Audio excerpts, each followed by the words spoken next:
On va déterminer l'image d'un point par rapport à cette similitude de plan direct. L'image d'un point, je prends A de coordonnées 2, moins 1.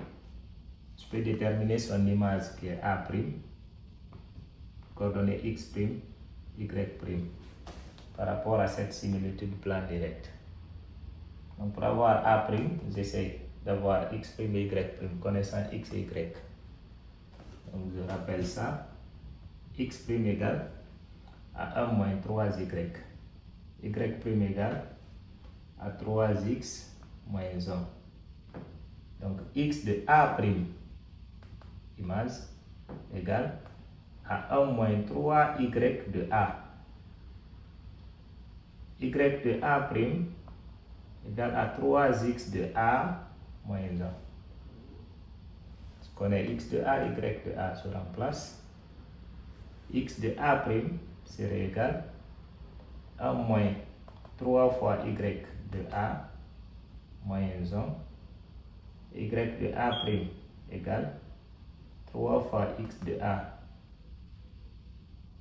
moins 1. Donc x de A' et y de A' égale moins fois moins c'est plus, 3 fois 1 3, plus 1 ça fait 4. 3 fois 2 6, 6 moins 1 ça fait 5. Donc A' a pour coordonnées 4 et 5.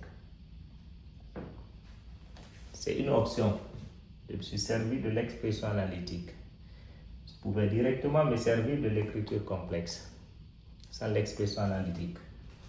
Là où on me donne A de coordonnées 2, moins 1, je peux écrire son affixe. Z de A, partie réelle 2, moins I fois la partie imaginaire, moins I. Donc Z de A', serait maintenant égal à 3I Z de A plus 1 moins I. 3I fois Z de A, 2 moins I plus 1 moins I.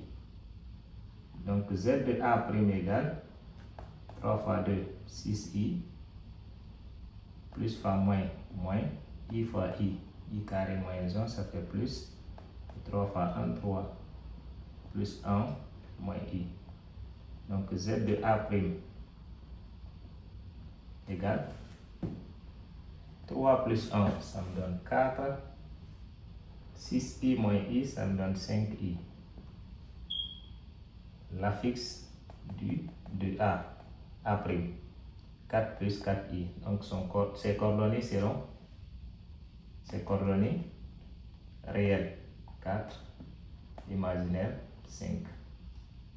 C'est ce qu'on a là.